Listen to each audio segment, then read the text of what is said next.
Oui, eh bien, j'ai un nom breton, Lozachmer prononcé à la française, Lozachmer à la bretonne, qui veut dire le grand patriarche. En Nosach, le patriarche, meurt grand. Mon prénom Jean-Claude, je suis un universitaire à la retraite. Je suis un arthurien, c'est-à-dire un spécialiste de la littérature du roi Arthur, et en même temps un philologue. C'était les deux disciplines que j'ai enseignées pendant ma carrière. Alors en tant qu'arthurien, j'ai été amené à m'intéresser aux sources de la légende arthurienne, qui sont celtiques. Et pour cela, je connaissais le breton, j'ai appris le gallois pour pouvoir lire les textes gallois arthuriens les plus importants. Ce qui m'a permis, ayant ainsi une double spécialité, de découvrir des choses nouvelles. Et de fil en aiguille, je suis remonté aux mythologies, qui sont en amont du Conte du Graal, le roman inachevé de Chrétien de Troyes. Et petit à petit, je suis devenu un peu mythologue. J'ai découvert certaines choses importantes, je crois, qui avaient des recoupements dans le monde moderne, et ça, c'est plus étonnant.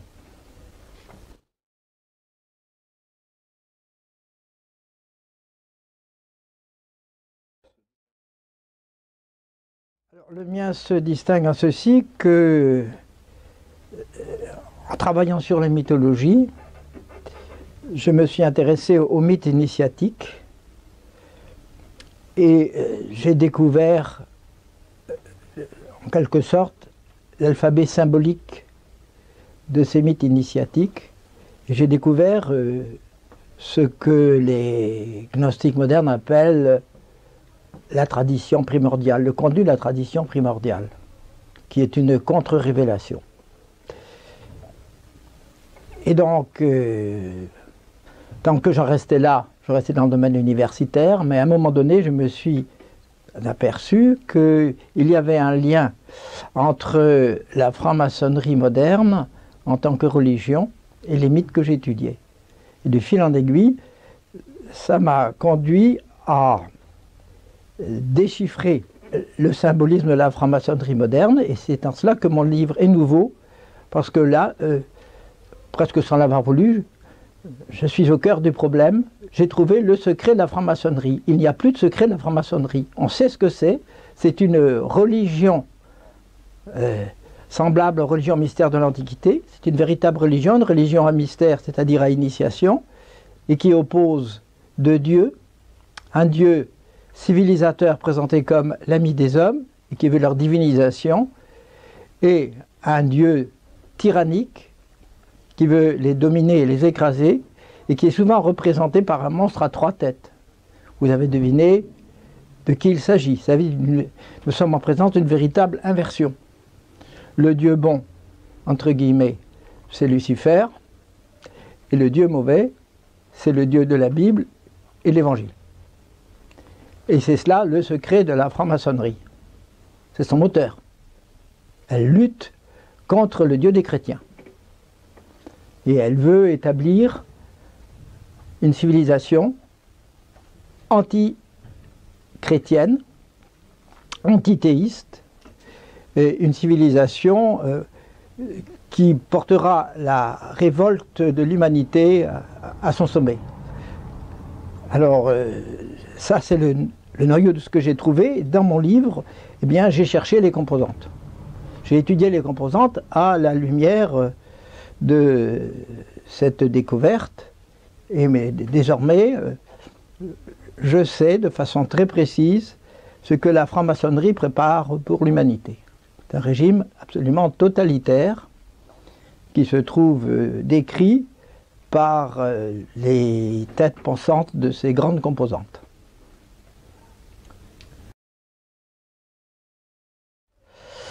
Alors, il faut bien distinguer deux choses.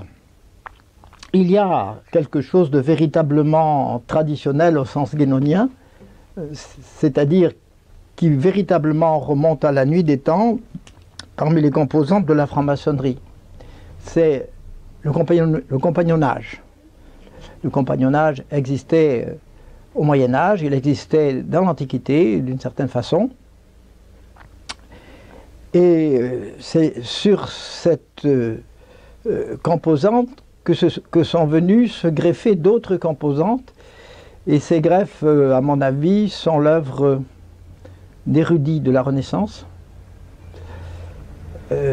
En tout cas d'érudits qui étaient dans la tradition de la Renaissance. Alors, parmi les cultes anciens qui ont été greffés sur cette racine originelle, il y a le culte d'Isis et d'Osiris. Osiris, c'est le dieu civilisateur qui a été victime de son frère, le dieu mauvais, Seth ou Typhon, le dieu du désert brûlant. Il est tué par son frère. L'épouse Isis, la déesse, se retire dans le désert avec son fils Horus. Et quand Horus est en âge de venger son père, il apprend de sa mère qui est le meurtrier et il va le punir. Il s'appelle le fils de la veuve. Les maçons s'appellent les fils de la veuve. Voilà une composante très importante de la franc-maçonnerie et que d'ailleurs j'avais étudié sans penser d'abord à la franc-maçonnerie puisque je recherchais les mythes en amont du Conte du Graal, le roman inachevé de Chrétien III, un roman qui a été écrit vers 1180 et dont le héros, Perceval, élevé dans une forêt galloise, s'appelle aussi le fils de la veuve. Ce n'était pas un hasard. Alors, deuxième composante, ce sera le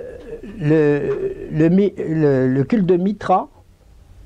Alors, dans le culte de Mitra, nous avons des initiations, nous avons un temple avec 2 colonnes, comme dans les, comment dirais-je, dans les loges maçonniques. Et nous avons aussi des cérémonies d'initiation, et d'ailleurs j'ai juxtaposé dans mon livre une scène d'initiation mitriaque qui date probablement du 1er siècle de notre ère, et puis une scène d'initiation maçonnique. Le parallélisme est frappant puisque des deux côtés on a un personnage qui présente une épée ensanglantée. Enfin, une épée, elle est ensanglantée dans la version antique. Elle n'est pas ensanglantée dans la version maçonnique. Mais le personnage est nu dans la version antique. Chez les maçons, il est partiellement nu. Dans les deux cas, il a les yeux bandés. Donc, l'emprunt est très net, et dans ce culte de Mitra, eh bien, il y a un dieu bon symbolisé par un taureau, et un dieu mauvais, entre guillemets bien sûr, symbolisé par trois animaux répugnants qui l'attaquent. Alors voilà pour les principales composantes anciennes.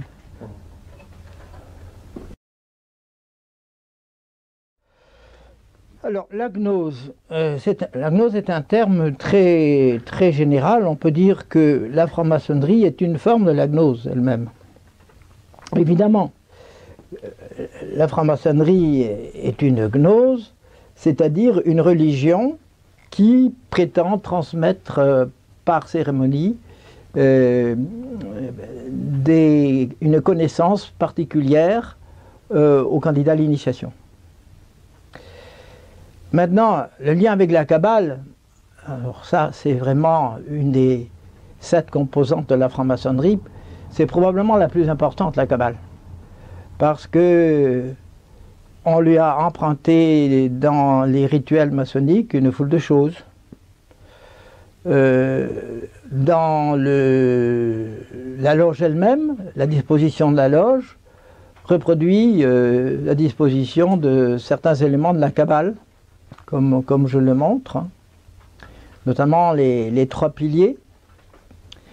Et puis, ce qui est très intéressant aussi, c'est que sans le vouloir, j'ai découvert l'origine des fameux 3 points. les 3 points maçonniques ont été empruntés à la Kabbale. Ils représentaient à l'origine la divinité Trine. Et donc c'est extrêmement important. Et alors ce qui à mon avis est le plus important encore, c'est que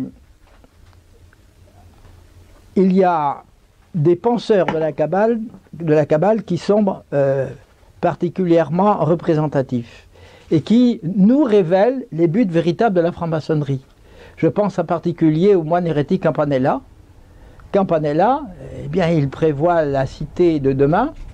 C'est un monde dans lequel toutes les religions auront été fondues en une seule, et les religions auront pour centre Jérusalem, et d'autre part, ce sera un régime communiste où l'on pratiquera l'eugénisme, l'euthanasie, où l'on développera les sciences et les techniques. Mais parmi les composantes, il n'y a pas que cela, il y a aussi l'alchimie, et je vous laisse découvrir mon interprétation du fameux dessin alchimique du Rubis, qui révèle le but ultime de la franc-maçonnerie, puisque la franc-maçonnerie ayant intégré l'alchimie, elle intègre aussi ses objectifs. Alors l'objectif de l'alchimie, c'était de développer les sciences et les techniques de manière que l'humanité puisse se débarrasser de Dieu, du Dieu de la Bible, représenté comme un Dieu mauvais. Donc voilà quel est le but de la franc-maçonnerie. Évidemment, pour y parvenir, elle cache cela, d'une part, sous le voile du secret, mais aussi et surtout sous le voile des idéologies. Les idéologies, ce sont des systèmes de pensée qui ont pour objectif d'amener les masses à accomplir le programme des initiés sans le savoir. Parce que les idéologies flattent les passions des masses. Il y a les idéologies de droite et les idéologies de gauche. Et la droite sert à faire passer les conquêtes de la gauche. Mais le monde vers lequel nous nous dirigeons, le monde de progrès qu'on nous chante si souvent, n'est-ce pas?